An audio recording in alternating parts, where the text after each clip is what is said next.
Shalom. Shalom. Berikan kemuliaan bagi Allah kita. Pagi hari ini, baik ada yang ibadah secara online maupun live streaming, kita percaya biarlah setiap kita boleh mempersiapkan hati dan tubuh jiwa kita kepada Tuhan, sehingga kita bisa menikmati kehadirannya, kita bisa menikmati kuasa-Nya pagi hari ini. Biarlah Roh-Mu yang terus penuhi atas hidup kami Tuhan pagi hari ini.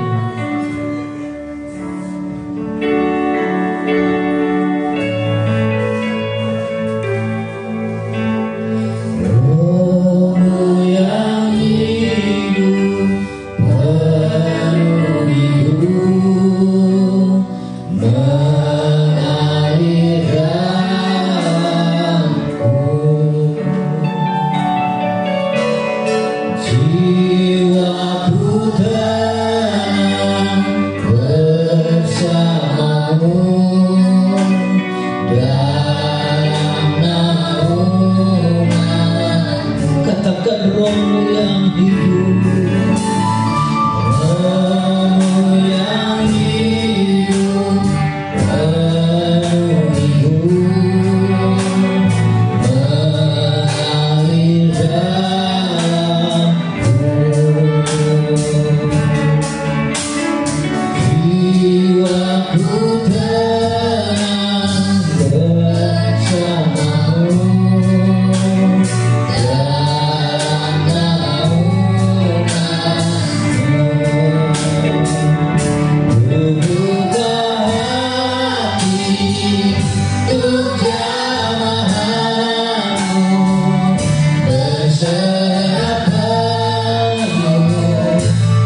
Kristus, Ibu Enis masuk dalam doa pembukaan.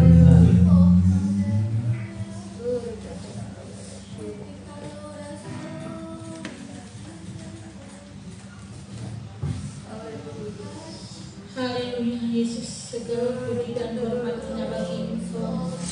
Terima kasih Yesus. Haleluya. Oleh kasih anugerah-Mu kami boleh datang Tuhan ke rumah-Mu. Dalam kami akan menyerahkan jiwa dan tubuh kami Tuhan. Sucikan Tuhan hati kami, biar sebentar kami akan memuji dan menyembah Engkau Tuhan, menjadi rupa harum bagi Engkau ya Bapa. Terima kasih Tuhan. Kami serahkan ibadah ini Tuhan dari awal ke akhir hanya di dalam nama Tuhan Yesus Kristus Allah yang selalu menyertai kami sekarang dan selamanya. Terima kasih Tuhan Yesus. Amin. Puji nama Tuhan. Saya katakan Shalom. Tangannya boleh di atas. Baik yang ibadah secara live streaming, kita tangan tetap di atas ya. Karena kita percaya bahwa kita adalah orang-orang yang telah ditebus, dan bukan ditebus oleh sesuatu hal, bukan ditebus dengan harta kekayaan, tapi kita telah ditebus oleh darah Yesus. Tangan diangkat dong.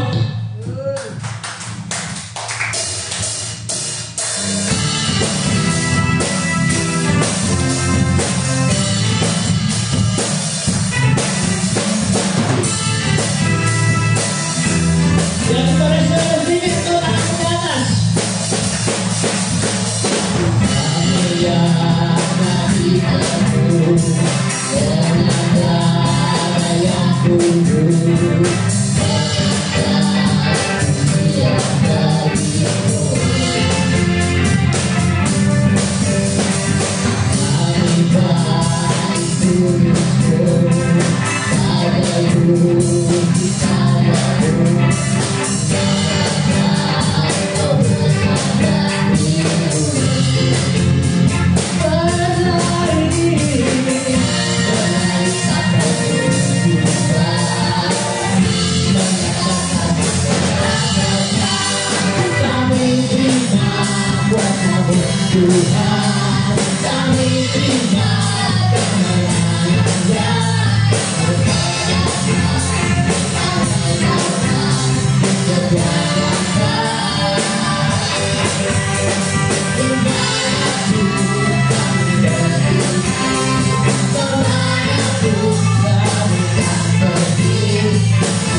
Tegaklah dimanapun kami berdiri, kemanapun kami tak pergi, itu kita bergerak. Kami terima, kami terima,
haleluya.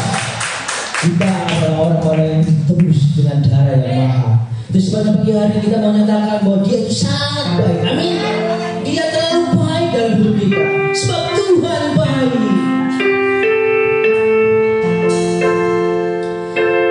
Sebab Tuhan baik.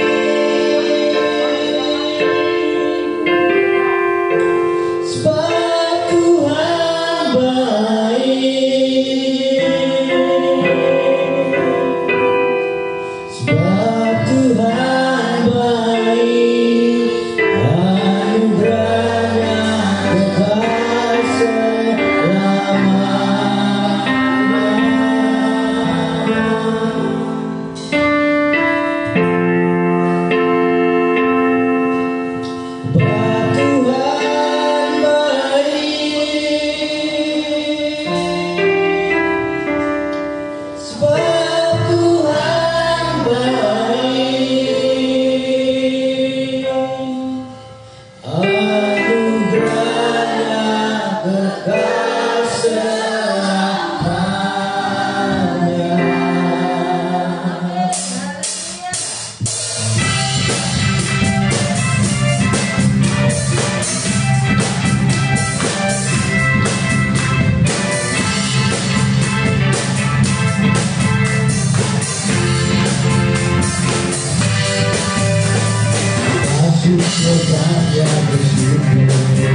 anugerahnya kekal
Dan kebaikan Tuhan terlebih seringkali Tuhan menyatakan dalam kebenaran firman-Nya lewat pribadinya yang begitu agung.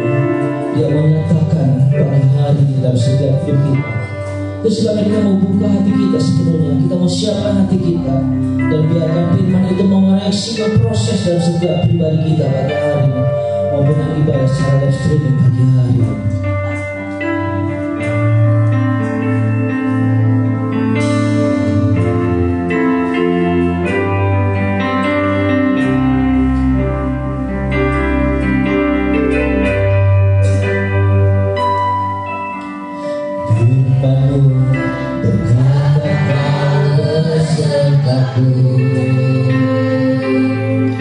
Maka kuat oleh jiwaku, namun Tuhan selalu ku nantikan. Di setiap langkahku percaya,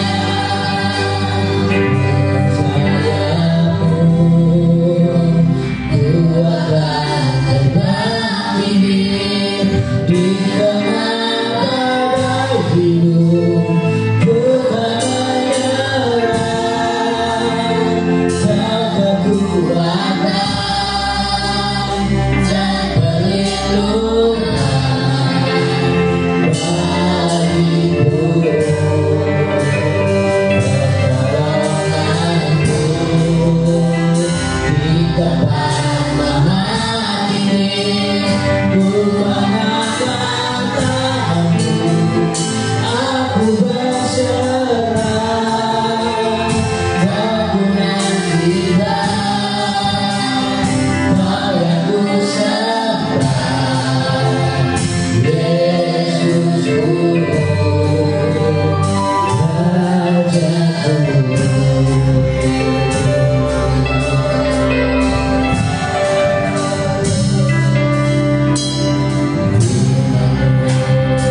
kasih buat kehadiran-Mu Tuhan.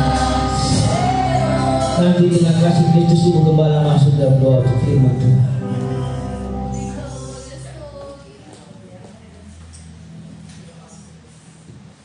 Haleluya Tuhan Yesus. Kasih setia-Mu tidak pernah beranjak di dalam kehidupan kami. Kami bersyukur Tuhan. Biarlah benar-benar dalam pujian yang kami naikkan kepadamu, bahwa kami tetap menanti-nantikan Engkau Tuhan. Haleluya, di dalam pengharapan yang penuh di dalam Engkau ya Bapa, sehingga tidak sia-sia iman kami kepadamu Tuhan. Haleluya, di dalam perjuangan pergumulan yang kami hadapi ya Bapa, kami percaya Engkau mengetahui dan Engkau sanggup menolong kami. Oleh sebab itu pada ibadah ini ya Tuhan, kami sangat bersyukur kami bisa memuji menyembah Engkau Tuhan. Haleluya, kami percaya di dalam kekuatan pujian ya Tuhan, Engkau berhadirat dan Engkau akan berfirman ya Tuhan atas kami saat ini ya Bapa. Kau pakai hamba-Mu agar benar-benar Tuhan kebenaran-Mu lah yang dinyatakan Tuhan, sehingga kami terus terbangun di dalam Engkau Tuhan. Kami menjadi pelaku-pelaku kebenaran firman-Mu dan berkemenangan bersama-Mu. Segala kekuatan, kuasa kegelapan yang akan mengambil benih firman-Mu, kami tolak, kami hancurkan semuanya di dalam nama Tuhan Yesus Kristus. Darah Yesus yang berkuasa menyaluti kami, untuk kami terima kebenaran firman-Mu dan bersekutu dengan tubuh dan darah-Mu Tuhan. Kelayakan-Mu Tuhan, darah-Mu yang kudus menguduskan, menyucikan kami. Dan kami terima kebenaran firman-Mu hanya di dalam nama Tuhan Yesus Kristus. Haleluya.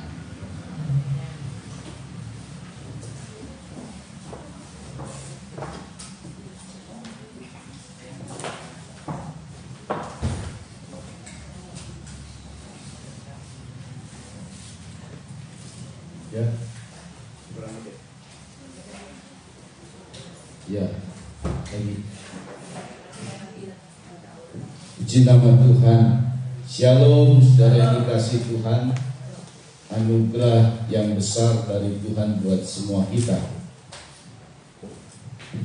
Saudara, hari ini kita masih merayakan Paskah, karena sungguh Paskah ini mengandung makna yang dalam.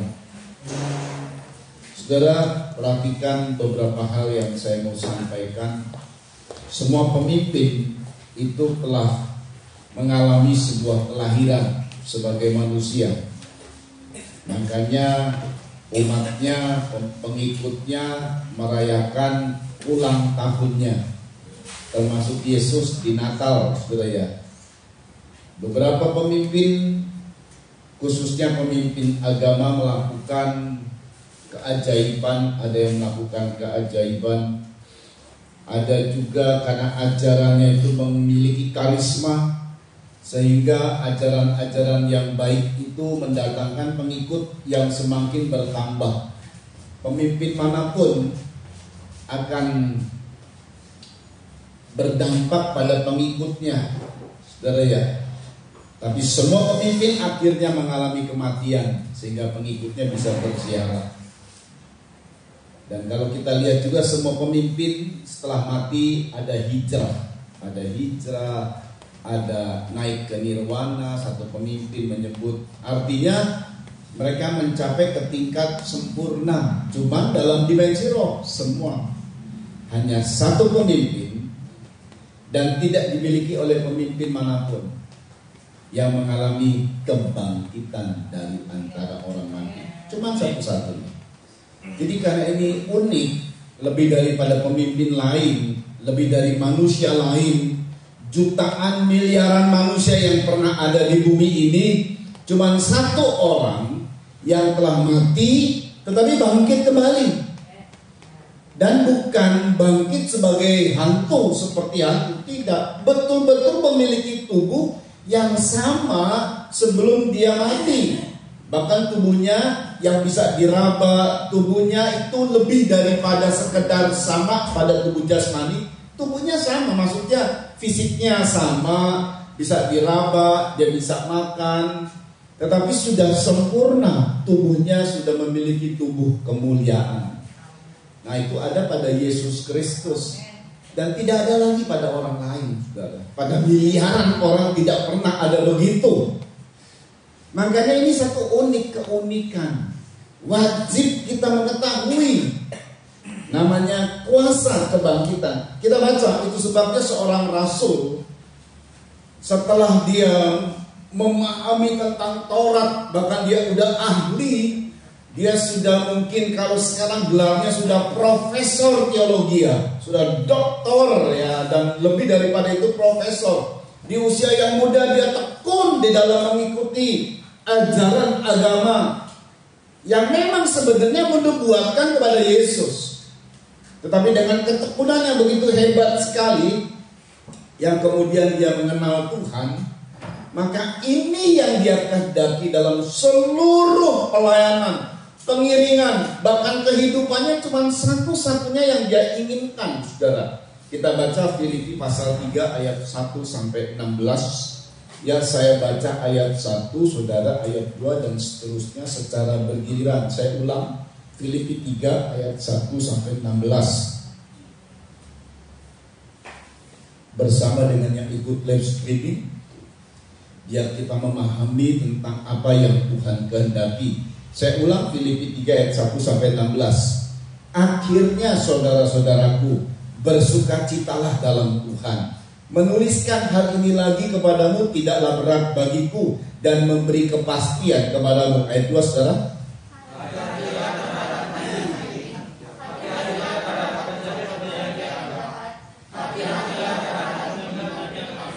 Karena kitalah orang-orang bersunat yang beribadah oleh Roh Allah dan bermegah dalam Kristus Yesus dan tidak menaruh percaya pada hal-hal lahiriah, saudara.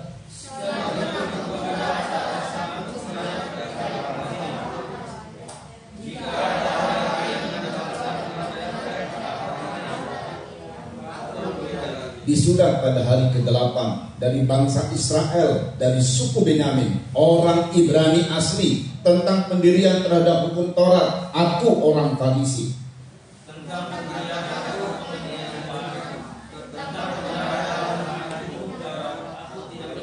Tetapi apa yang dahulu merupakan keuntungan bagiku sekarang kuanggap rugi karena Kristus.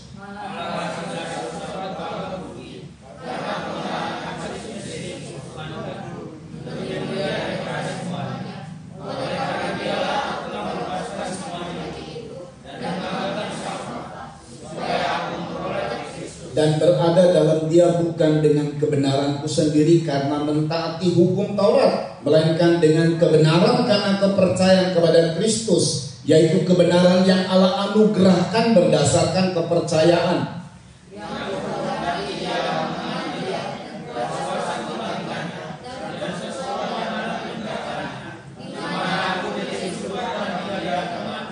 Supaya aku akhirnya beroleh kebangkitan dari antara orang mati.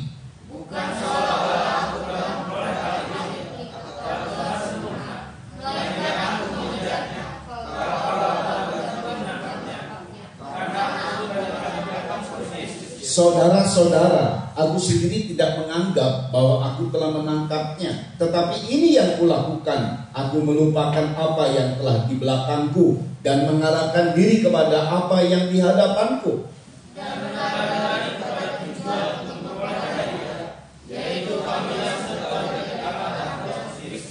Karena itu marilah kita yang sempurna berpikir demikian. Dan jikalau lain pikiranmu tentang salah satu hal itu akan dinyatakan Allah juga kepadamu.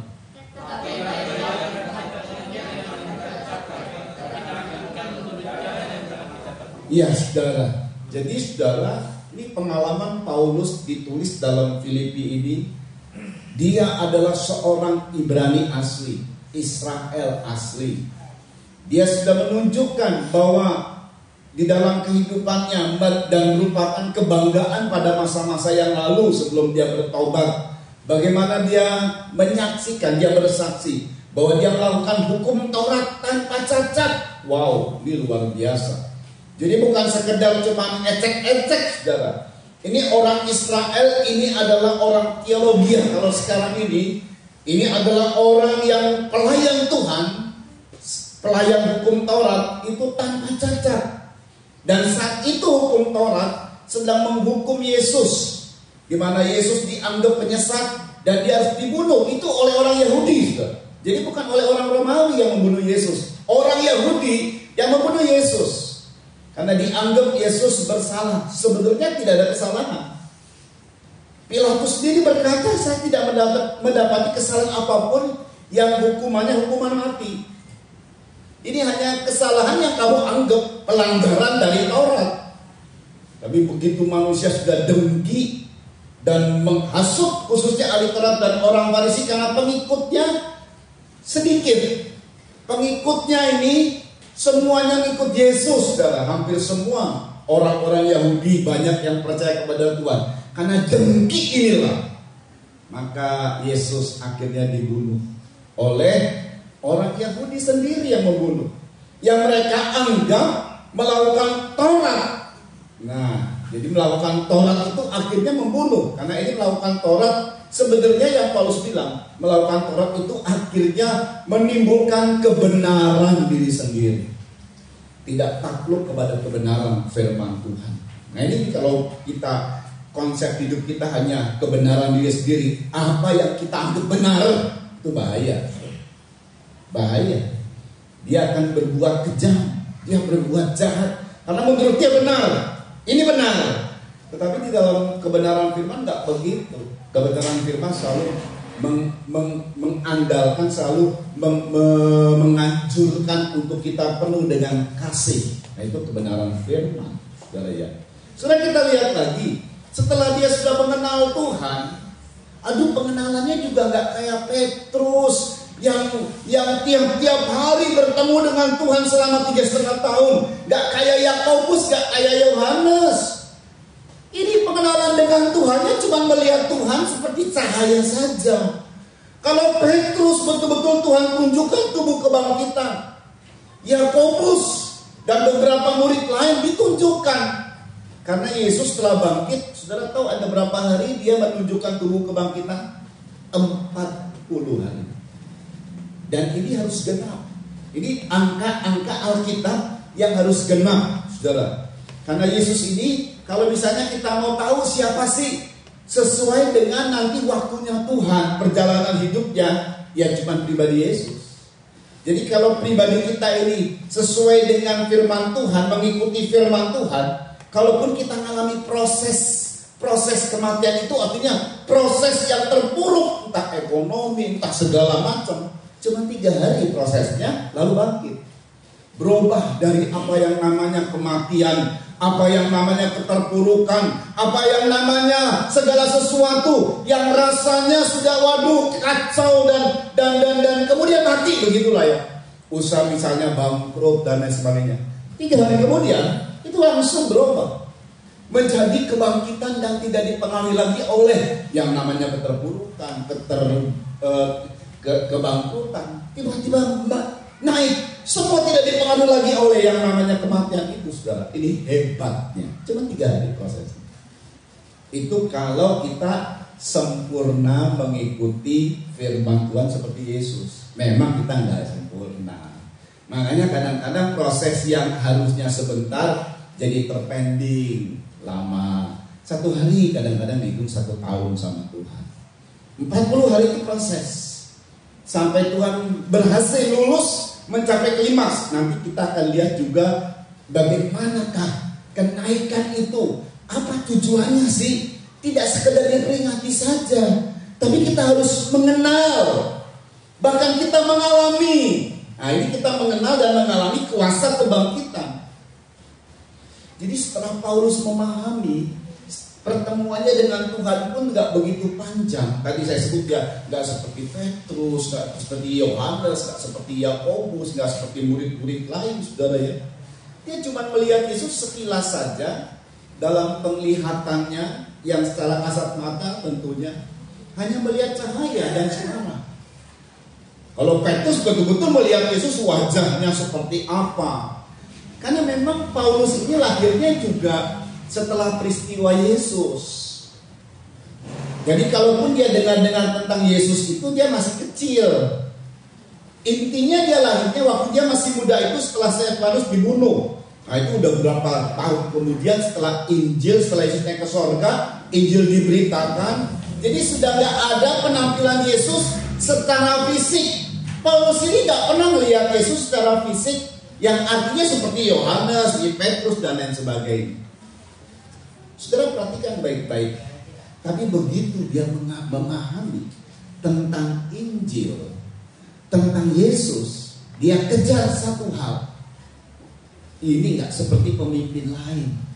Pemimpin ini bangkit dari antara orang mati. Makanya Petrus berkata, yang ku kehendaki dalam pengenalanku kepada Tuhan, tidak sekedar Yesus sebagai juru selamat, tidak sekedar Yesus sebagai penebus dosaku, sudah aku ditebus dosanya. Tapi masih ada hal yang paling hebat yang Yesus kerjakan, kuasa kebangkitan. Ini hal aku harus kenal ini. Nah, itu dia. Dia kejar akan kuasa kebangkitan ini, saudara. Misalnya nih kalau kita saya ngikut satu guru lah ya. Waduh, nih guru ini katakanlah orang-orang silat lah supaya gampang dicernaknya begitu ya. Waduh, saya ini dia punya teknik cara berkelahinya hebat ini. Ini ilmu apa ini? Nah, ya kan? Saya mau kejar ilmu ini. Saya mau rela semua, saya mau kerjakan relakan semua. Masa depan saya taruhkan hanya untuk nanti dapat ilmu yang guru saya ini nanti dia turunkan sama saya. Saya mau setia sekali. Ah, itu sebenarnya. Itu yang dialami oleh Paulus. Jadi waktu dia lihat Yesus ini bukan cuma sekedar juru selamat, tapi kuasa kebangkitannya ini. Ini klimaks banget ini. Sebab yang lainnya nanti akibat saja. Kuasa kebangkitan ini yang klimaks. Saudara, tadi saya bilang kan, kalau kenaikan Isa Al-Masih, seluruh pikiran manusia itu pemikirannya begini, kalau orang udah mati, ya udah nanti pasti naik. Artinya gini, naiknya itu saudara yang ke tempat yang sempurna. Ada satu pengikut yang gurunya naik ke nirwana. Ada lagi pengikut yang gurunya hijrah atau mi'raj ya, pergi ke sesuatu tempat. Jadi kalau itu masih lumrah, kenaikan Isa Al-Masih itu masih lumrah. Tapi gak pernah ada pengikut gurunya setelah mati bangkit dari antara orang mati lalu menunjukkan tubuh kemuliaan. Yang ada ini begini, gurunya mati lalu terlihat sama murid-muridnya secara roh. Nah, bisa saja terlihat seperti itu. Kayak orang-orang yang memperingati, kalau orang udah mati biasanya orang-orang memperingati 40 hari. Jadi orang-orang berpikir bahwa selama 40 hari orang yang sudah mati ini masih ada di dunia. Itu pemikiran manusia. Makanya ada peringatan, kok nggak 30 hari, 40 hari.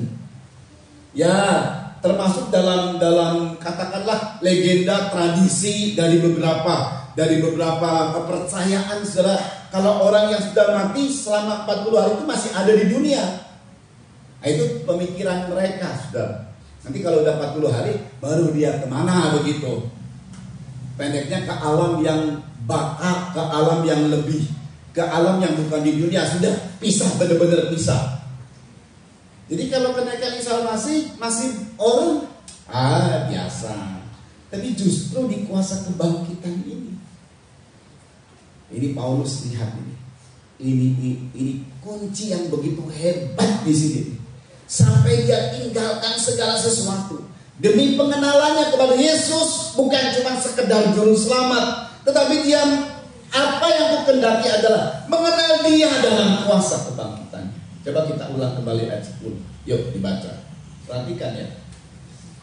Yang kukendaki ialah mengenal dia dan kuasa kebangkitan. Mengenal dia dan kuasa kebangkitannya. Ya cukup saja di situ. Itu yang dikehendaki. Jadi Yesus pun melakukan pelayanannya. Klimaksnya itu memang mati. 3 hari kemudian dia bangkit. Memang dalam kuasa kebangkitan waktu Yesus bangkit, di mana tubuhnya bisa diraba, tetapi dia berlubang paku, saudara. Tidak ada darah di situ. Ada tujuan kenapa dia tunjukkan 40 hari lamanya. Nanti angka 40 hari ini berikut, saudara ya. Kita baca sebentar. Kenapa dia menunjukkan 40 hari lamanya, harus 40 hari. Kalau lewat dari itu gagal, harus 40 hari.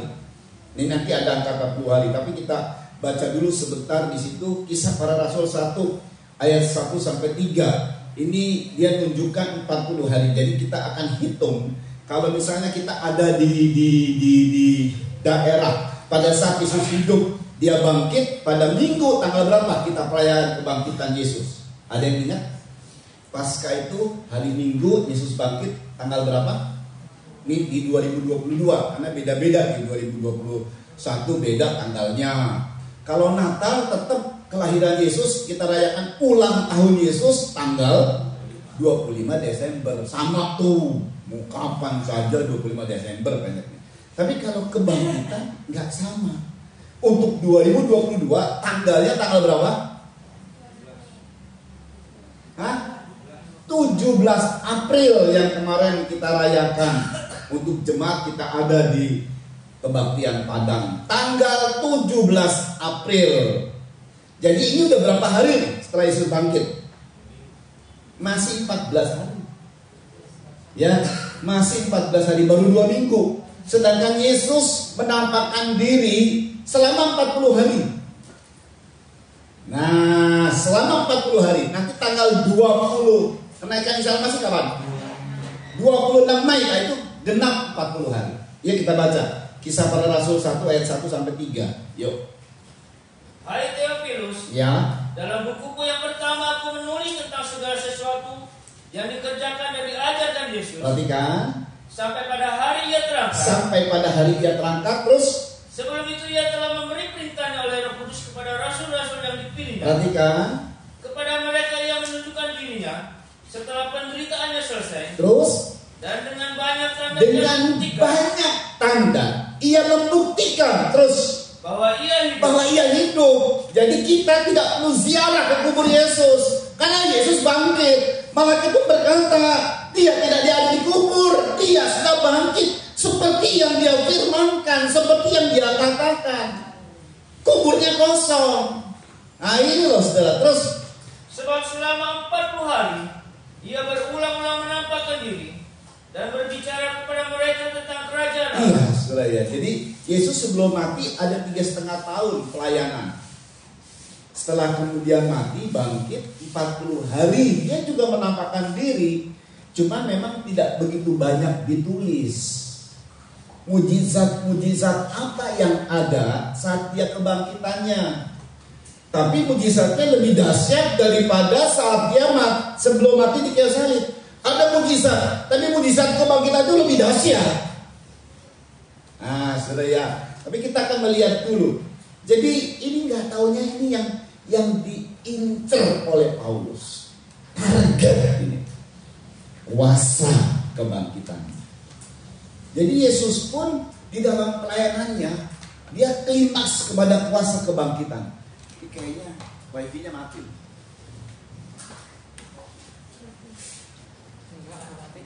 Enggak. Jalan. Coba dicek.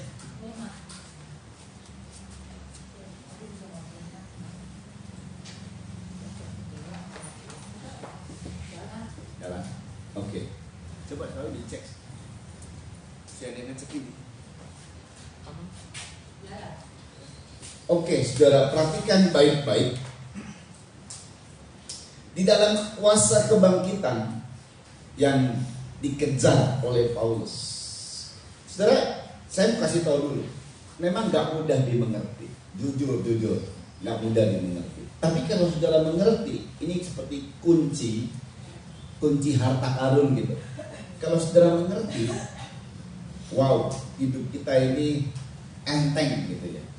Ngadapin semua itu enteng. Kalau kita ngerti. Paulus dari beberapa rasul, cuman dia yang menerangkan tentang kuasa kebangkitan. Dan dia yang menulis tentang betapa dia menghendaki, merindukan, mendambakan, mengenal Yesus dalam kuasa kebangkitan. Tidak pernah tertulis dalam suratan lain. Yohanes itu menulis Injil. Tapi nggak ada Yohanes begitu detail sekali tentang kebangkitan, nggak ada. Petrus juga nulis 1 Petrus, 2 Petrus, 3 Petrus, tapi nggak detail dalam kebangkitan itu, nggak ada. Lalu Yakobus dan suratan-suratan dari murid-murid Yesus yang sebagai saksi mata hidup, nggak ada. Tapi Paulus dia menulis begitu jelas sekali. Yang ku kehendaki adalah mengenal dia dan kuasa kebangkitan. Makanya Paulus ini adalah seorang hamba Tuhan yang berhasil. Tapi saya mau kasih tahu lagi, pengiringannya, pelayanannya, kesetiaannya, kesungguh-sungguhan hatinya, rasanya percuma kalau dia tidak mengenal Yesus dalam kuasa kebangkitan. Itu yang dimaksud, saudara. Dari Filipi pasal 3 itu yang dimaksud. Pengiringannya, pelayanannya, kesungguhan hatinya itu percuma kalau dia tidak mengenal Yesus dalam kuasa kebangkitan. Karena saya mau kasih tahu bahwa kuasa kebangkitan itu fasilitas. Kita akan menjadi orang-orang yang berbeda dengan orang lain.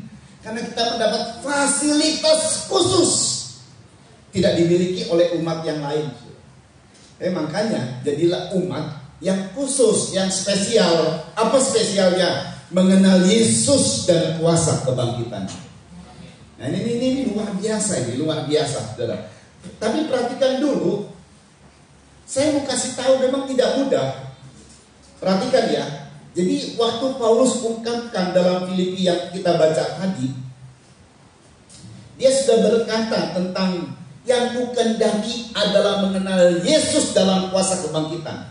Makanya sebelum dia tulis dalam ayat 10, ayat-ayat sebelumnya itu adalah satu upaya, satu usaha bagaimana akhirnya dia bisa mengenal dalam kuasa kebangkitan.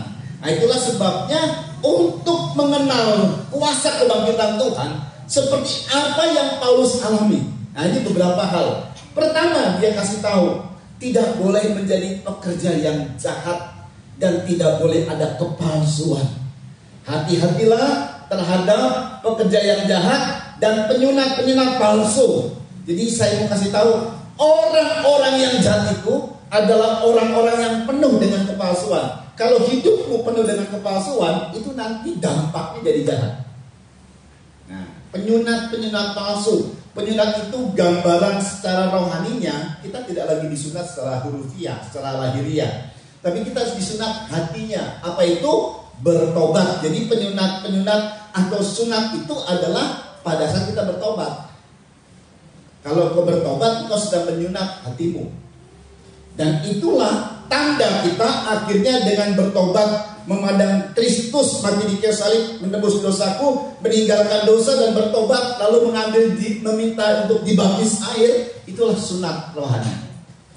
Nah saudara ya, jadi ada orang-orang yang telah rasanya saya telah bertobat. Sunat itu artinya bertobat, tapi pertobatannya palsu. Ada, betul nggak saudara? Banyak orang yang bertobatnya pura-pura.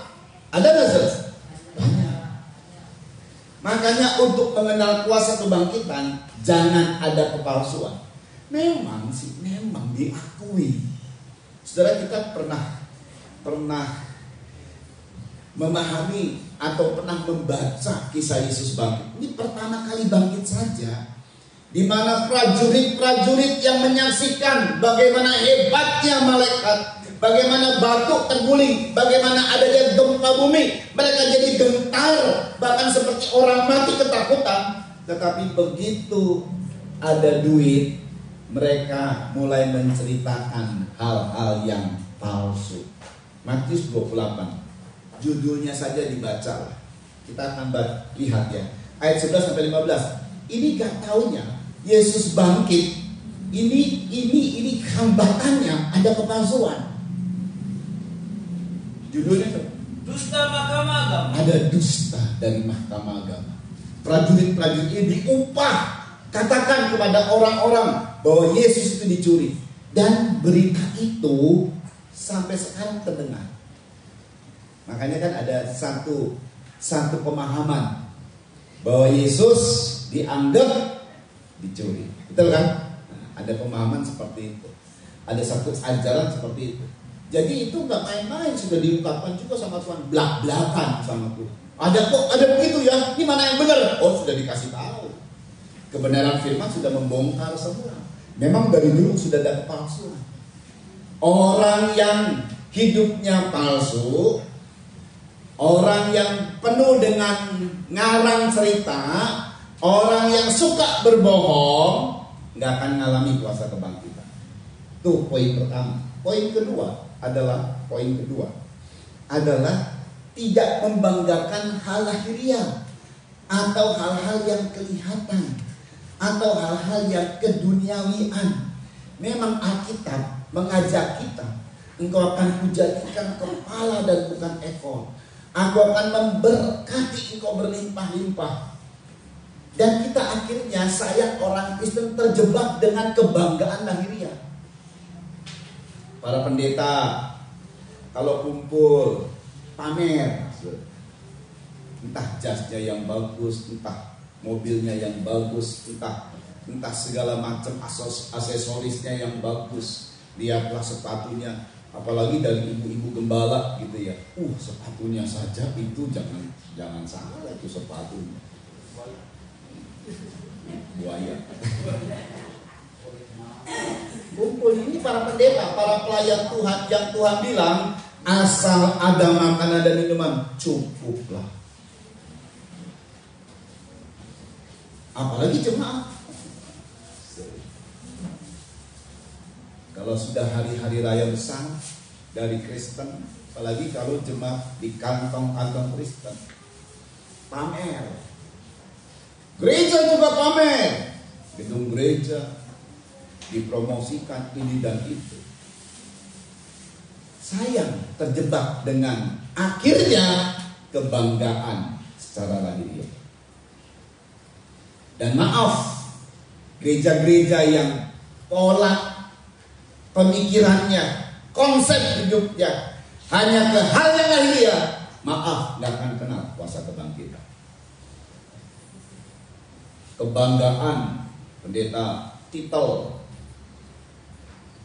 yang itu semua nggak salah, karena memang sudah disediakan sama Tuhan, berkat-berkat itu Tuhan sediakan. Tetapi bukan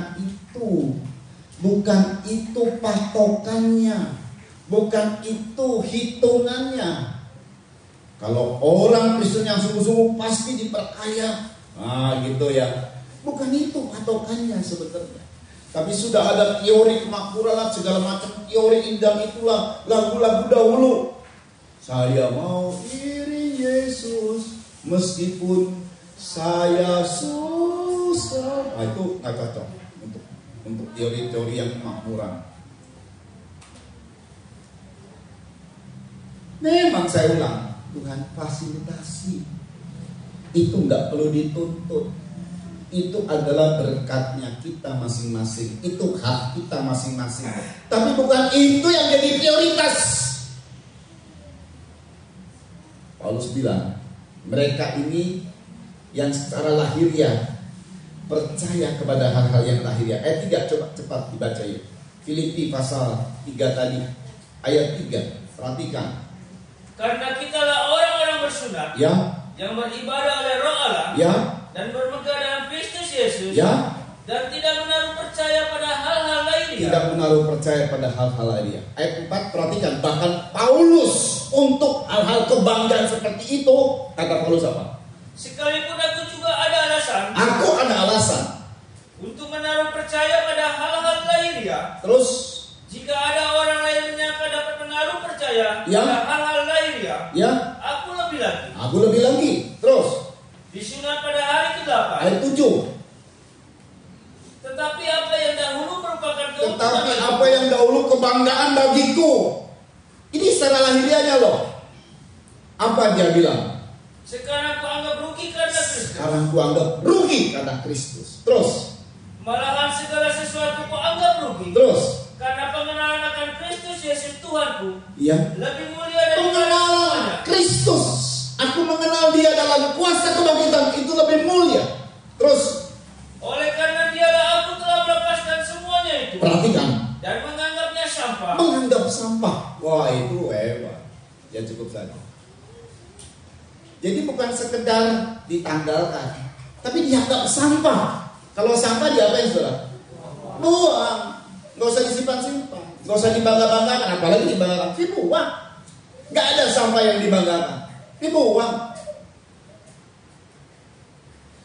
Itu kebanggaannya. Kalau diberkati, dia gak bangga-banggakan, itu dianggap sampah sama dia. Hal-hal yang ada itu gak penting.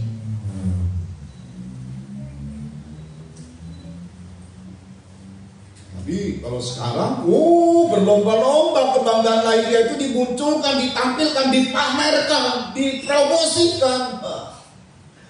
Tidak dengan Paulus. Makanya untuk bisa mengenal dia dalam kuasa kebangkitannya, segala hal kebanggaan itu bukan cuma sekedar dilepas, tapi dianggap sampah. Jadi pengenalan Kristus dalam kuasa kebangkitan itu lebih mulia.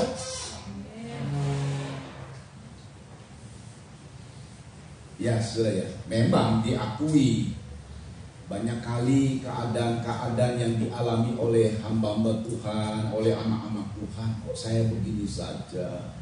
Mulai munculnya nih yang paling bahaya, iri hati. Saya sudah setia sama Tuhan, itu orang gak setia. Kok rasanya enak hidupnya ya, saya kok susah ya. Mulai ini muncul iri hati. Sabar, saudara, saya bilang sabar. Tunggu tanggal mainnya. Asal kita tetap setia dengan tulus ya, setianya ya, bukan dengan modus. Banyak setia tapi ada modus. Tulus, betul-betul tulus kepada Tuhan. Satu saat Tuhan akan angkat kita.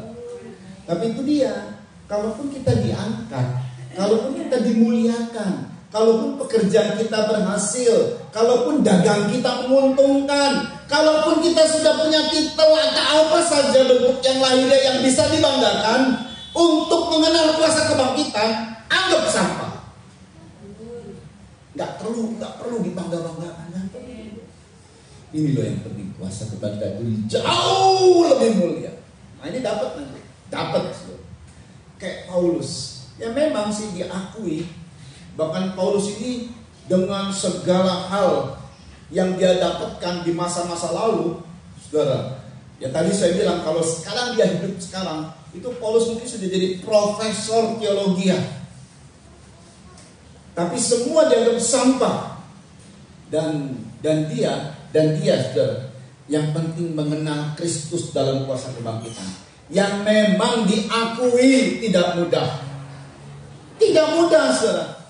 Sebab pada saat Paulus dalam satu kesaksiannya, pada saat dia dihadapkan dengan sidang, ada satu orang yang mau bertobat nih. Tapi kemudian karena dia bicara mengenai kuasa kebangkitan, apa kata orang? Memang nggak bisa masuk akal ini, nggak bisa masuk akal soal kuasa kebangkitan. Tidak bisa diterima sama akal budi, tidak diterima sama logika. Kalau kuasa kebangkitan itu diterimanya apa? Sama hati. Kalau saudara cinta Tuhan, itu bisa terima kuasa kebangkitan. Ini hebat kuasa kebangkitan. Kisah Para Rasul 26 ayat 21 sampai 25.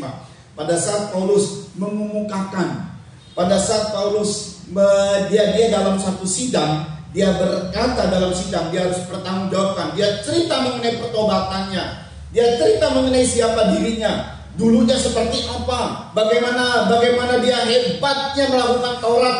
Ini di hadapan sidang mahkamah, saudara ya, mahkamah agama nih. Dan di hadapan sidang dari pemerintah juga nih. Ya biasanya kalau orang sidang beberapa orang yang sedang disidang juga, ya dari yang pengikut-pengikut Tuhan dari seberang lalu kemudian ditangkap di sidang, saudara. Memang kayak Paulus, berani memang, betul berani. Dan itu dibawa sama Tuhan.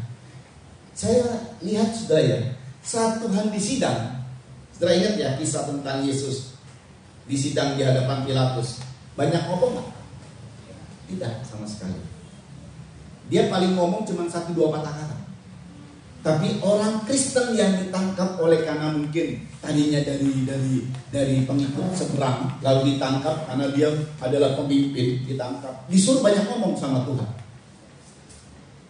Kalau nanti kamu diperhadapkan, dia jadi kesaksian. Oh, berarti memang ada maksud dari Tuhan. Seperti Paulus, kalau saudara baca Kisah Rasul pasal 26 itu, saudara ya, itu diungkapkan sama Paulus semua. Siapa dirinya? Mesti ditampilkan, mesti dinyatakan. Sekalipun akhirnya Paulus mati di lajang, gara-gara ucapannya naik banding sama Kaisar. Tapi semua jadi kesaksian hidup. Nah, itulah gunanya, saudara. Karena ajaran itu panjang. Kata orang ajaran itu abadi. Nenek moyang kita ngajar udah tahunan ngajar. Katakanlah, kalau anak gadis jangan ada di pintu, di depan pintu, ngalangin jodoh. Sampai sekarang tuh masih. Padahal nenek moyangnya udah pada mati yang ngomongnya. Sampai sekarang masih diingat. Ya kan? Abadi itu kalau ajaran. Nah ini dia. Jadi biar jadi kesaksian. Ini kesaksian yang benar. Orang kesaksian yang gak benar aja bisa diikuti banyak pengikutnya. Apalagi kesaksian yang benar harus disampaikan. Betul gak saudara? Makanya kadang-kadang ada orang yang ditangkap di sidang, lalu dia cerita. Biarpun dihujat segala macam, tapi kebenaran harus disampaikan. Saya baru tahu ini. Kalau Yesus dia diam. Karena tujuannya bukan untuk menyatakan, menampilkan kebenaran. Dia harus mati di salib. Dia bangkit. Nah setelah dia bangkit, dia serukan kepada kita semua. Kalau ada ngalami sidang oleh karena iman kita ya. Karena Kristus Yesus, karena nama Tuhan, lalu kemudian diperhadapkan. Ngomong tentang kebenaran, ngomong tentang Yesus. Itu kesempatan kita. Nah gitu. Sudah ya. Nah, pada saat Paulus bilang Kisah Rasul pasal 26 ayat 21 sampai 25, yuk, cepet yuk. Ini luar biasa banget nih. Karena itulah orang-orang Yahudi menangkap aku di Bait Allah dan mencoba membunuh aku. Iya. Tetapi oleh pertolongan Allah aku dapat hidup sampai sekarang. Oleh pertolongan Allah aku dapat hidup sampai sekarang ini terus. Dan memberi kesaksian kepada orang-orang kecil. Ya ada beberapa kali Paulus bahkan digebukin, dilempar batu dan orang anggap sudah mati, bangun lagi. Saudara ya bayangin kalau orang anggap sudah mati itu bukan kemudian dia udah mati. Itu pasti diperiksa saudara, benar-benar mati. Dianggapnya sudah mati, lalu tinggal namanya. Tapi bangun lagi dia. Wah ini karena percaya kepada kuasa kebangkitan mengalami hal-hal itu. Tetapi memang ada kalanya Tuhan sudah bilang waktumu sudah selesai Paulus. Dia bicara di Timotius, waktuku sudah selesai, masaku sudah selesai. Itu seringkali di ayat itu dipakai kalau ada orang-orang yang meninggal, ya kan? Apa ayat itu sebutannya? Aku sudah sampai kepada garis akhir. Yang menunggu sekarang mahkota kehidupan. Nah, sebelum dia waktunya, dia mau dibunuh, ditolong sama Tuhan. Terus. Dan orang-orang besar. Ya. Dan apa yang kuberitakan itu tidak lain daripada yang sebelumnya telah diberitahukan oleh para nabi dan juga oleh Musa. Udah ribuan tahun sebetulnya disampaikan oleh Musa, oleh para nabi. Paulus hanya menyampaikan berita yang sama tentang Yesus.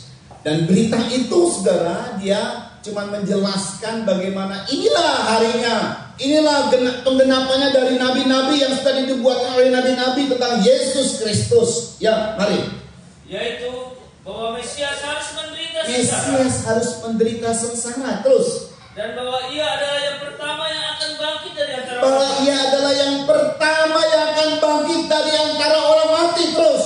Dan bahwa ia akan memberitakan terang kepada bangsa ini dan kepada bangsa-bangsa lain. Dan dia akan memberitakan terang kepada bangsa ini, bangsa Israel dan bangsa-bangsa lain. Makanya kita bangsa Indonesia dapat percaya kepada Tuhan. Perhatikan.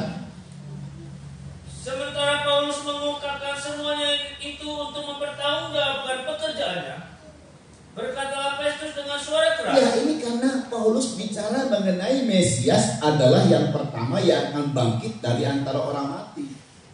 Tiba-tiba ada sanggahan. Mari. Terus Berkatalah Petrus dengan suara keras, Festus dengan suara keras, ya, engkau gila, engkau Paulus. gila Paulus. Wah, karena Paulus bicara mengenai kebangkitan. Terus Ilmumu yang banyak itu membuat engkau gila. ilmumu yang banyak itu membuat engkau gila. Mana mungkin orang mati bangkit? Nah itu penekanannya. Terus kan, Tetapi Paulus menjawab, ya, aku tidak gila. aku tidak gila. Terus Festus yang Festus mulia, yang mulia. Terus aku mengatakan kebenaran dengan pikiran yang sehat. aku mengatakan kebenaran dengan pikiran yang sehat. Yesus bangkit. Memang nggak bisa diterima. Ilmu manapun nggak bisa terima. Mati selesai sudah. Makanya jangan pakai logika, pakai hati. Siapa yang pernah dapat pertama kali? Ini kan Yesus yang pertama kali bangkit. Tujuannya nanti supaya kita mengalami kebangkitan. Tapi siapa yang pertama kali lihat Yesus dalam tubuh kebangkitannya, saudara? Maria Magdalena. Kenapa orang ini lebih dia istimewanya apa sih? Gak ada yang istimewa. Latar belakangnya buruk. Maaf kalau bisa dikatakan perempuan jalang ini Maria Magdalena. Mantan perempuan jalang, mantan PSK. Tetapi kenapa Tuhan berikan kepada dia berkat yang paling besar untuk dia pertama kali melihat Yesus dalam tubuh kebangkitan. Jadi dapat berkat sulung itu. Yesus adalah berkat sulung. Dia pertama, yang pertama itu sulung namanya. Maria Magdalena kenapa? Karena cinta sama Tuhan. Oh, tapi juga sama. Yesus mati. Dia cuma kesana bukan berharap, oh saya penuh sukacita hari Minggu ini Tuhan bilang mau bangkit, berarti saya waktu datang ke kubur itu menunggu Yesus bangkit. Oh haleluya. Dan kemudian dia lihat kubur kosong, benar Yesus bangkit. Enggak. Di otaknya Yesus mati. Waktu di sana dilihat, oh Tuhanku dicuri sama orang, nangis. Murid-murid datang, Petrus dan Yohanes pulang lagi, dia masih nangis. Karena dia sayang sama Tuhan. Biarpun jadi mayat gak apa-apa, jangan dicuri deh. Aku kehilangan Tuhan. Itu cuma Maria Magdalena cuma gitu doang. Karena perasaannya yang sayang sama Tuhan. Perasaan yang mau dekat sama Tuhan. Amin, saudara.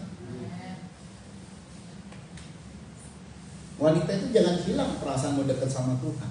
Memang jujur, dalam kuasa kebangkitan gak berperan tuh pengikut laki-laki. Karena laki-laki cenderung pakai otak, pakai logika. Tapi kita laki-laki juga punya perasaan.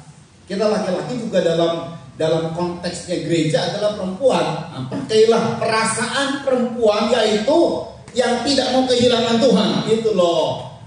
Itu yang akan mengalami kuasa kebangkitan. Jujur sampai nepi ayeuna otak kita juga nggak masuk. Jangan pakai otak. Ilmu yang membuat kau jadi gila, Paulus, kata Festus waktu bicara mengenai Mesias bangkit. Gila kamu, Paulus. Iya, memang nggak bisa masuk. Nggak bisa masuk. Makanya dia cuma satu-satunya yang bangkit dari antara orang mati. Nggak ada lagi. Nanti kita berikutnya, saudara. Bangkit itu dalam kemuliaan. Yang bangkit sih ada Lazarus bangkit. Lalu ada anak yang bangkit dari antara orang mati. Tapi kemudian mati lagi. Lazarus mati lagi. Anak yang dipakai Yesus yang usia 12 tahun mati lagi. Yang di zaman Elia juga ada yang bangkit, mati lagi. Semua udah mati. Yesus bangkit, tidak mati lagi. Dia hidup selama-lamanya.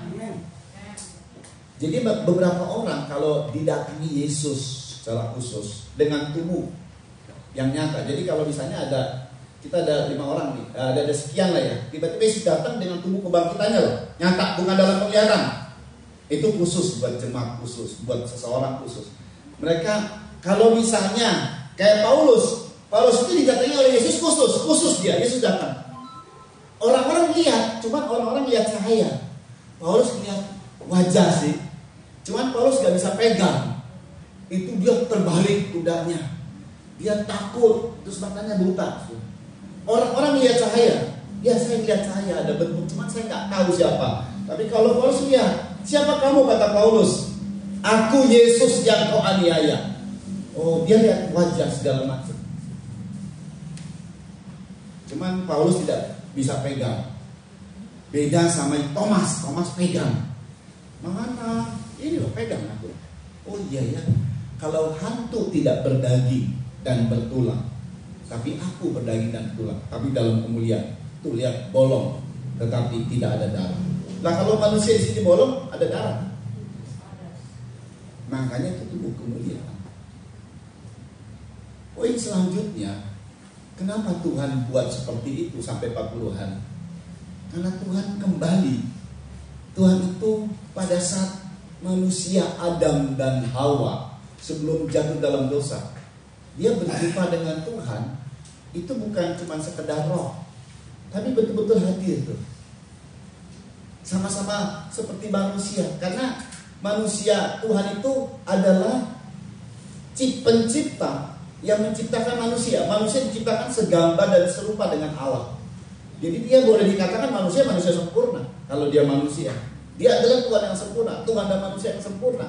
Dia menciptakan manusia itu serupa dan segambar dengan dirinya. Nah kalau manusia ada daging, dia juga ada daging.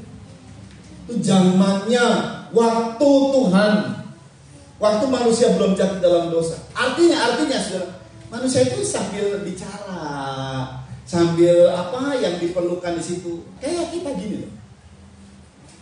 Itu mau dikembalikan sama Yesus seperti apa yang dahulu, di mana tubuh manusia juga tubuh yang sempurna, Tuhan juga sempurna, sama-sama lagi dalam keadaan sempurna. 40 hari dia tunjukkan, sebab nanti kita akan mengalami tubuh kebangkitan itu. Inilah yang jadi sasaran Paulus. Saudara, jadi untuk mengenal tubuh kebangkitan dan mengalaminya, yang poin keempat, tidak membenarkan diri dalam yaitu mentaati hukum Taurat. Dan poin kelima, ini yang paling menarik, yang tadi kita nyanyikan dan yang sudah kita baca. Aku berlari. Jadi perjalanan hidup, kalau mau mengalami itu kuasa kebangkitan, itu enggak cuma jalan santai. Dalam Kristen itu enggak ada yang namanya santai kalau mengalami kuasa kebangkitan. Dia harus berlari.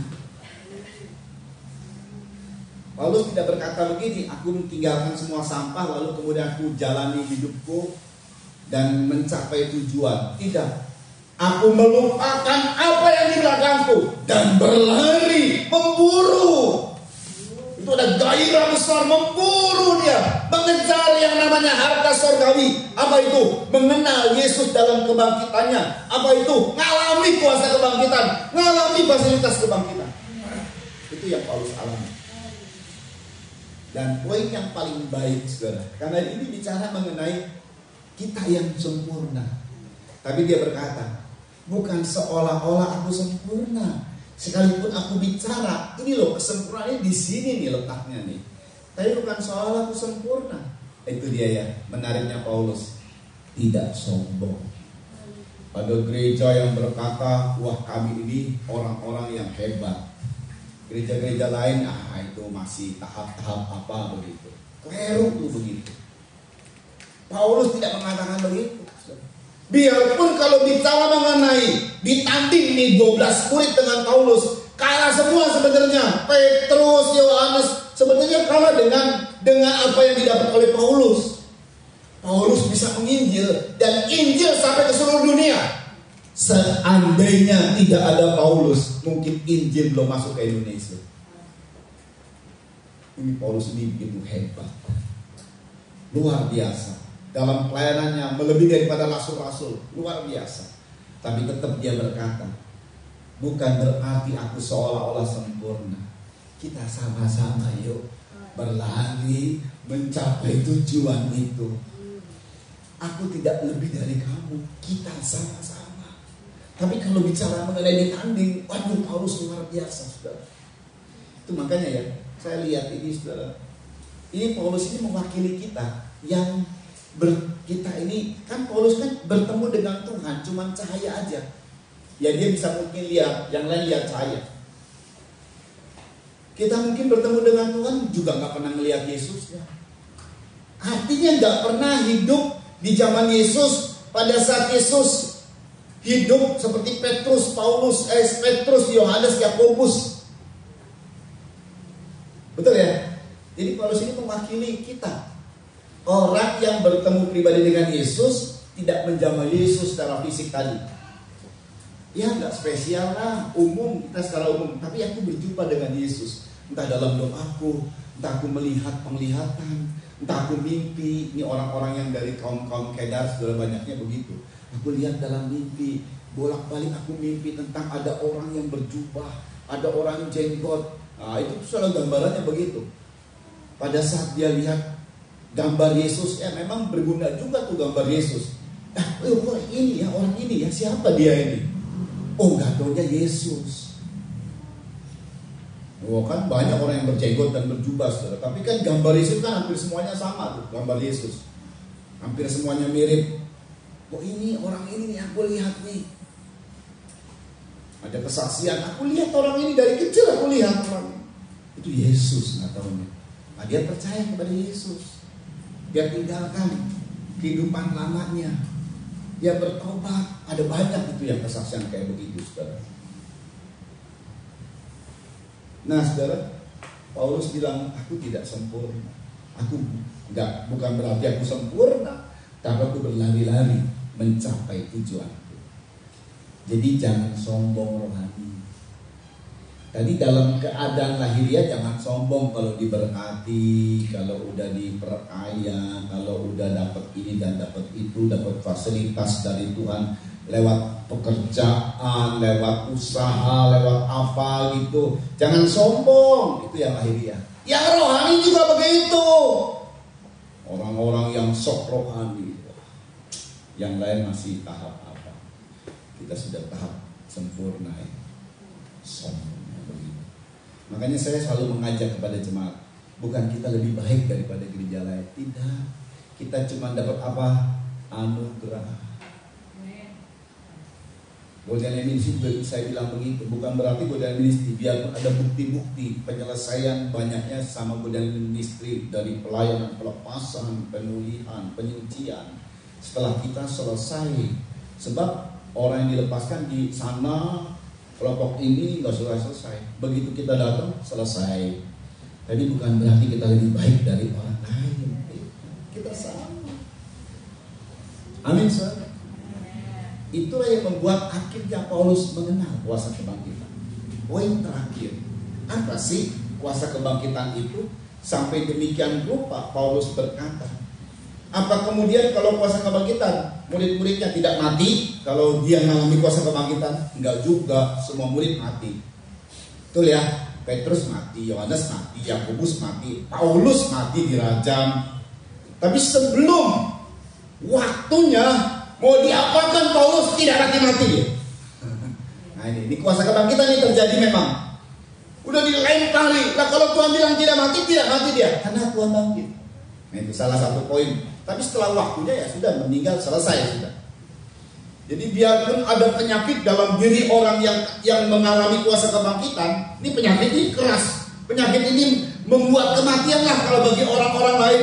Tapi buat dia, karena dia percaya dan mengalami kuasa kebangkitan, gak mati-mati. Sampai waktunya Tuhan bilang, kamu selesai. Sudah ya itu. Itu poin pertama. Poin kedua, kuasa kebangkitan kalau saudara lihat, itu kuasa di mana Tuhan mengembalikan porsi dirinya sebagai Allah, tapi dalam manusia. Makanya dia mencipta. Kuasa kebangkitan itu kuasa penciptaan. Apa yang tidak ada menjadi ada. Jadi gak usah pusing dengan masalah-masalah kita. Lo bayangkan lo, apa yang tidak ada menjadi ada. Gak perlu ada bahan tuh. Jadi itu Tuhan bisa buat dalam kuasa kebangkitan demikian. Posisi di mana engkau lagi terpuruk bisa berubah 100%. Berubahnya 100%. Terpuruk bisa berubah menjadi diberkati, dimuliakan, beruntung, berhasil. Itu pengalaman-pengalaman kuasa kebangkitan. Ada bukti-bukti hal-hal yang lebih dahsyat daripada. Jadi kalau saudara baca nih, oh ini Yesus masih belum mati di kayu salib, tapi ajaib loh, lebih daripada. Belum mati di kayu salib, kuasa kebangkitan lebih daripada itu keajaibannya, lebih daripada itu. Jadi kalau kita ngalami kuasa kebangkitan itu dahsyat. Ya, satu pengalaman saya saat laptop saya lagi mati, saudara. Padahal saya harus khotbah di pemuda, retreat pemuda. Dan saya baru bahas mengenai kuasa kebangkitan. Ini berapa tahun yang lalu. Laptop saya, padahal itu laptop saya pakai, baru saja saya siapkan. Tiba-tiba loading dia. Mintanya untuk, itu biasanya kalau sudah begitu lama nunggunya. Sehari biasanya dia siapin semua gitu. Saya matiin malah lebih kacau sebenarnya. Udah saya matiin lagi. Saya matiin terus gimana? Aduh, ini harus tampilin presentasi kan. Nah, saya teringat dengan kuasa kebangkitan. Saya ngomong begini, di dalam nama Yesus Kristus, fasilitas kebangkitan ada pada laptop ini. Tak, saya nyalain. Tring, muncul dia dengan normal. Setelah itu besoknya ya mati lagi. Jadi udah selesai begitu, saya mati terus nyalain lagi, kayak begitu nunggu beberapa jam. Itu kuasa kebangkitan. Kalau kita butuh, Tuhan siap memang. Tapi lebih daripada itu semua, apa sih yang Paulus alami? Kenapa dia begitu hebat sekali, antusias untuk mengenal kuasa kebangkitan? Poin terakhir, sampai Paulus bilang begini, 1 Korintus 15 ayat 26 sampai 34. Nanti memang kita mau lihat lagi lebih dalam dari kuasa kebangkitan. Tapi ini yang paling hebat. Kuasa kebangkitan itu yang Paulus akhirnya sampaikan. Jadi dia dalam 1 Korintus ini dia secara detail banget bicara kuasa kebangkitan itu, bicaranya luar biasa. Beda dengan Petrus, Yohanes, jarang menyinggung, tapi ini betul-betul detail dia ungkapkan semua. 1 Korintus 15 ayat 26 sampai 34. Yuk dibaca.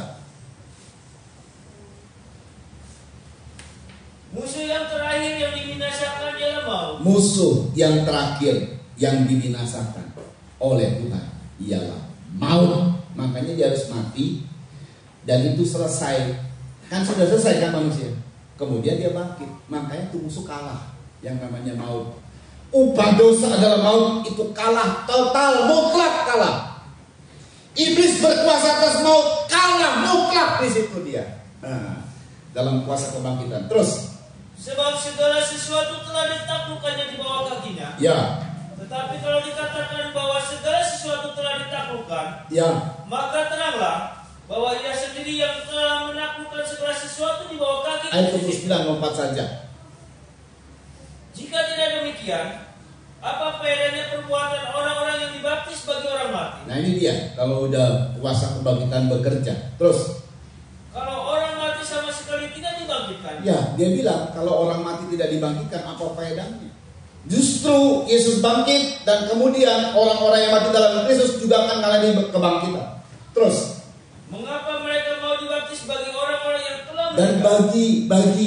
dan itu terjadi, kuasa kebangkitan itu dimulai dari apa? Baptisan air. Jadi nggak taunya kalau baptisan airnya sungguh-sungguh, saudara, ini kuasa kebangkitan bekerja dalam diri kita. Terus, dan kami juga, mengapakah kami setiap saat membawa diri kami ke dalam bahaya? iya nggak taunya orang-orang yang mengenal kuasa kebangkitan dan mengalami kuasa kebangkitan berani hidupnya, nggak takut bangkrut, bahkan nggak takut mati. Hari-hari kami harus berhadapan dengan maut. Terus, Saudara-saudara, tiap-tiap hari aku berhadapan dengan maut. tiap hari aku berhadapan dengan maut. Terus, Demi kebanggaanku akan kamu dalam Kristus Yesus Tuhan kita. terus, Aku katakan bahwa hal ini benar. hal ini benar. Terus, Kalau hanya berdasarkan pertimbangan-pertimbangan kalau hanya manusia, berdasarkan pertimbangan manusia saja, terus aku telah berjuang melawan binatang bayangin kuat di loh, Efesus. Paulus berjuang melawan binatang buas. Kalau saudara film-film gladiator pengen lihat saudara ya, bagaimana dulu orang-orang Kristen dipersembahkan kepada singa. Tapi Paulus itu yang kenal kuasa kebangkitan. Dia berjuang, dia tidak cerita bagaimana dia menang atas singa itu. Tapi dia sudah menyebut dia berjuang melawan binatang buas di Efesus. Terus, apakah gunanya hal itu bagi? sebab dia gak mati dimakan binatang buas kan, berarti dia hidup. Ini kuasa kebangkitan bekerja dalam dirinya. Lebih daripada Samson. Itu kalau secara fisik. Ada hal-hal ajaib yang Tuhan kerjakan buat kita melebihi pada saat Yesus belum mati di kayu salib. Itu hal ajaibnya, itu kuasa kebangkitan. Terus, jika orang mati tidak dibangkitkan, maka marilah kita makan dan minum, sebab besok kita mati. kalau orang mati tidak dibangkitkan, ya sudah, kita gak punya harapan. Mari kita makan minum, besok mati. Tapi orang-orang yang percaya kuasa kebangkitan, orang-orang yang mengenal kuasa kebangkitan dan mengalami kuasa kebangkitan, maka orang-orang ini selalu memiliki pengharapan. Di tengah-tengah sebut keterpurukan apa saja yang paling terpuruk, dia akan berkata gini, aku punya pengharapan sebab Yesus telah bangkit dan fasilitas kebangkitan itu ada padaku. Kenal Yesus. Ya makanya kalau mau mengenal kuasa kebangkitan, tinggalkan semua kebanggaan-kebanggaan. Apalagi hidup dosa kita jadi lebih sampah lagi kalau dosa. Ini yang bangga, yang bangga. Oh dulu saya ini bangga, saya ini punya ilmu. Tinggalin semua kebanggaan punya ilmu, menang atas orang, berantem, punya ilmu ini, aji segala macam. Tinggalin semua. Itu kebanggaan yang gak berarti. Alami kuasa kebangkitan. Wah itu dahsyat. Ya saudara, makanya ada hal yang Tuhan kerjakan. Orang mengalami kuasa kebangkitan itu tidak akan mengalami kekecewaan, tetapi yang selalu ada adalah pengharapan. Tuhan selalu bangkit. Yuk kita datang sama Tuhan. Jangan gitu, nggak ada suara.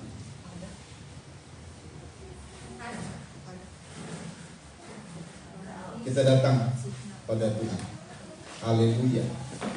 Ya nanti akan di YouTube saja yang belum ini sekali. Tapi siapkan hati kita, ini luar biasa Tuhan mau bekerja sama kita. Firman apa? Yang terakhir. Sebelum firman Tuhan.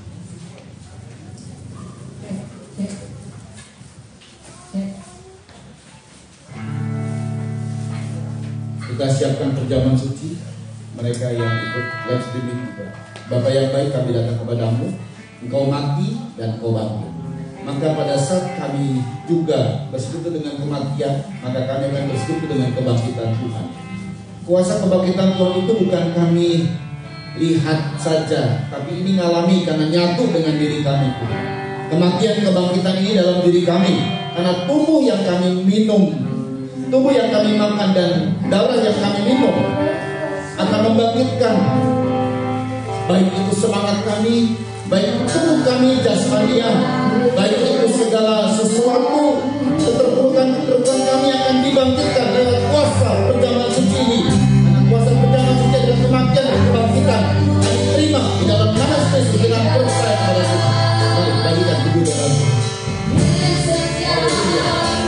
Oh, yang kita percaya adalah tubuh kematian dan kebangkitan. Tubuh Kristus yang telah mati dan bangkit. Percaya itulah. Haleluya.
Dengar firman Tuhan.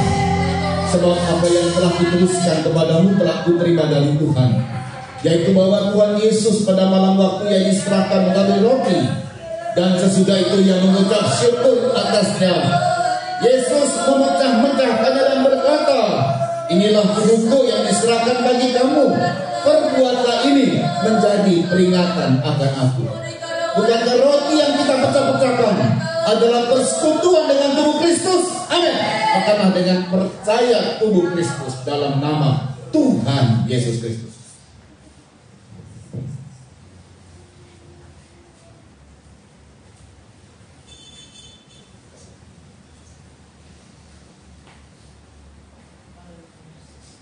Angkat cawan minuman. Demikian juga Yesus mengambil cawan sudah makan lalu berkata, cawan ini adalah perjanjian baru yang dimeteraikan oleh darahku. Perbuatlah ini setiap kali kamu meminumnya menjadi peringatan akan aku. Sebab setiap kali kamu makan roti ini dan minum cawan ini, kamu memberitakan kematian Tuhan sampai ia datang. Bukankah cawan pengucapan syukur yang atasnya kita ucapan syukur adalah persekutuan dengan darah Kristus? Amin. Minumlah dengan percaya darah Kristus dalam nama Tuhan Yesus Kristus. Haleluya. Kita semati Tuhan. Haleluya. Yes, kuasa kebangkitan atas kita semua telah menyatu dengan tubuh kita. Kuasa kebangkitan telah menyatu dengan tubuh kita. Haleluya. Kalau kita melakukan firman Tuhan seperti yang Paulus kerjakan, seperti yang Paulus alami, tidak membanggakan hal lahiriah. Haleluya. Bahkan menganggap semua tujuan, haleluya, tidak sombong rohani. Maka lihatlah kuasa kebangkitan bekerja atas kita, bekerja dalam rumah tangga kita, bekerja dalam tubuh kita, bekerja dalam bisnis kita. Kuasa kebangkitan terjadi dalam nama Yesus Kristus. Oh haleluya,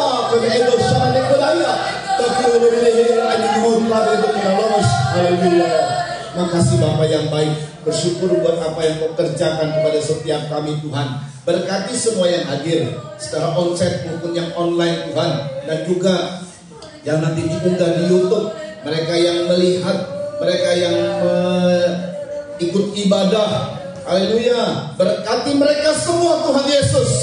Karena kuasa ini terus bekerja, pengajaran ini terus sampai kepada maksudnya, haleluya, supaya orang-orang Kristen khususnya menjadi orang-orang istimewa bagi Tuhan, yaitu mereka mengalami kuasa kebangkitan, mengenal dan mengalami kuasa kebangkitan. Nama Tuhan dipermuliakan dalam kehidupan kami. Terima kasih Tuhan Yesus Kristus, terima kasih buat semuanya.